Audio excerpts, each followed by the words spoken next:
There are so many podcasts out there. It is easily one of the most saturated markets on the entire internet. And that usually stems from how accessible they are. Like, nothing stops you and your buddies booting up Discord and just recording a conversation and then dubbing it as a podcast. And the topics you can talk about, because there's something happening every 5 seconds, are endless. For example, you could talk about how much money Mr. Breast has. Or one popular theory is the game theory host Matt Pat actually not being a human at all, but made entirely out of candle wax. The world is your oyster, and anyone can get in on it, especially celebrities. For example, the Joe Rogan podcast, where he brings on various celebrities and he talks over them for 2 hours. Cheeseburgers. It's gotten so bad that I even have my own podcast, to be honest, where I scream with 3 boomers. But the reason why I'm talking about podcasts today is because I have seen an episode, and it is probably the most disastrous, awkward, and dare I say cringe-inducing episode ever. And that is, of course, the Full Send podcast with OJ Simpson. Hello, Twitter world. Now, for a bit of context, if you don't know, the Full Send podcast is a podcast hosted by Kyle Forgard and his buddies. Now, I know very little about the podcast, except the fact that they try to get product placement in every single shot. You watch any of these episodes, you will see behind someone several either canned sodas or protein powder. Now, the only podcast episode of theirs I've watched is the one with Andrew Tate. Now, I know this is coming from me, but that episode took fart huffing to a completely new level.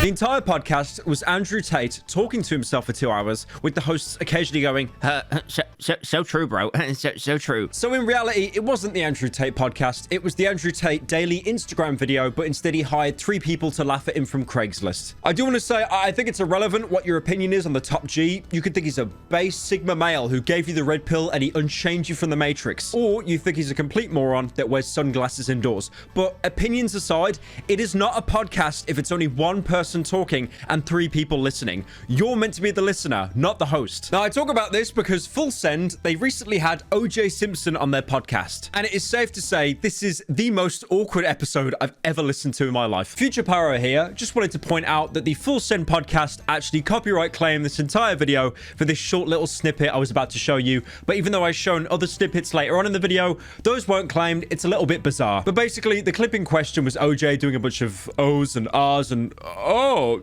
maybe not really, addressing anything, and then going on to say that he's hoping that he's been forgiven for his past deeds. I think he was on about like some kind of cheating scandal or something, but obviously everyone that is watching it for OJ Simpson, they think it's on about the murder trial. But then he gets directly asked by one of the hosts, "You're the only one who knows the truth, right?"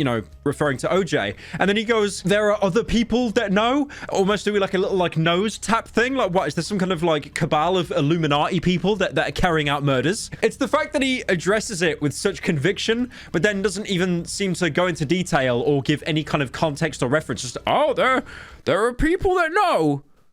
They know. Now, I feel like I need to give a little bit of context on who OJ is and why he's such an infamous character.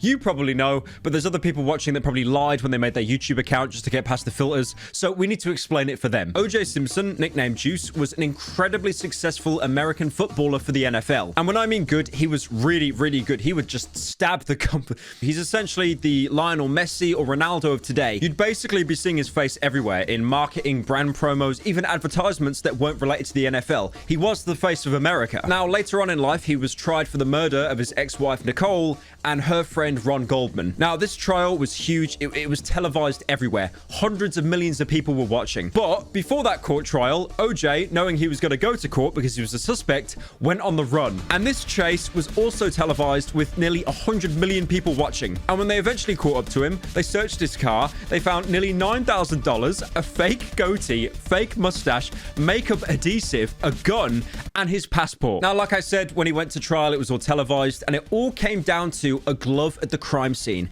Did this glove at the crime scene fit OJ Simpson? Well, he tries it on, rather pathetically, and it doesn't fit, which led to the majority of the jury to acquit him of murder, meaning he wasn't guilty and free to go. And it gets even crazier. This led to OJ making a book called If I Did It. And this is as bad as it sounds. It was essentially a book that was a hypothetical on the murders of Nicole and Ron.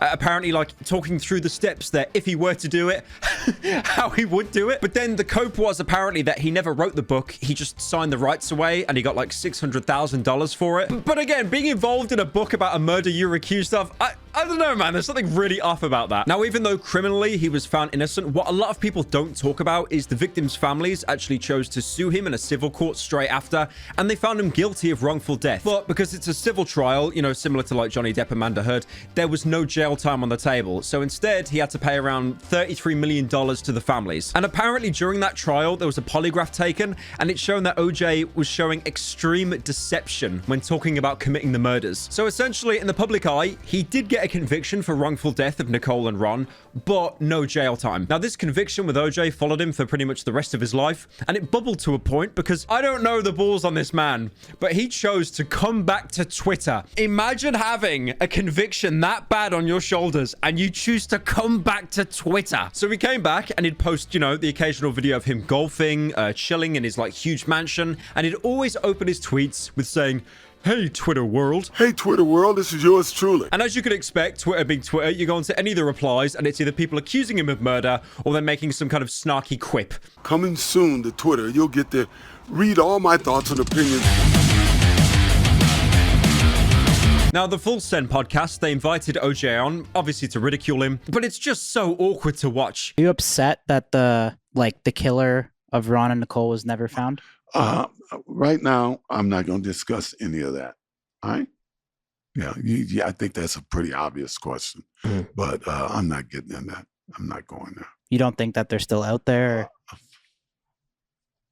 I'm not going there. There's so many clips in this podcast where they ask OJ a purposely loaded question, and he does the equivalent of like a PvP Dark Souls stun lock. He doesn't know how to move or what to say. Are you like in any way scared to face God? Nope. I look forward to it. Has anyone ever asked you like who you thought did it? I'm not going to talk about this. Now, apart from being acquitted and then being found guilty in a civil trial, there is another elephant in the room. He did actually serve jail time. I think it was around 33 years. Now, this was a completely different offense. I think back in 2008, he was sentenced to 33 years for, I think it was a gun charge, kidnapping, something to do with baseball cards, but he did serve jail time. And guess what? They bring it up as well. The response is awful. 33-year sentencing, right? Yeah. How do you even react to I that? always say, for what? What did I People do? said that was the judge like went harsh on you. Do you think that was too harsh of a sentence?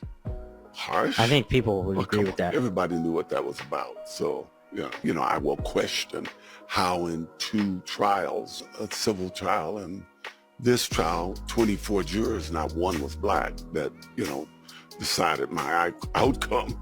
And that always kind of bothered me. You know what? Personally, I'd believe him. If he wasn't sued for wrongful death and then was involved in a book called If I Did It, I'd probably believe him. Now, the Full Send podcast episode is it's so awkward to watch, but OJ he's kind of always done this. Like, even in the early 2000s and late 90s when he was acquitted of the murder, he went onto TV interviews as the show Bravado, and he makes these terrible jokes with the interviewers, like joking about murdering someone. After we finished filming, OJ said to me that he had a surprise for me, and I genuinely was surprised. I think it was his idea of a joke, and this is it.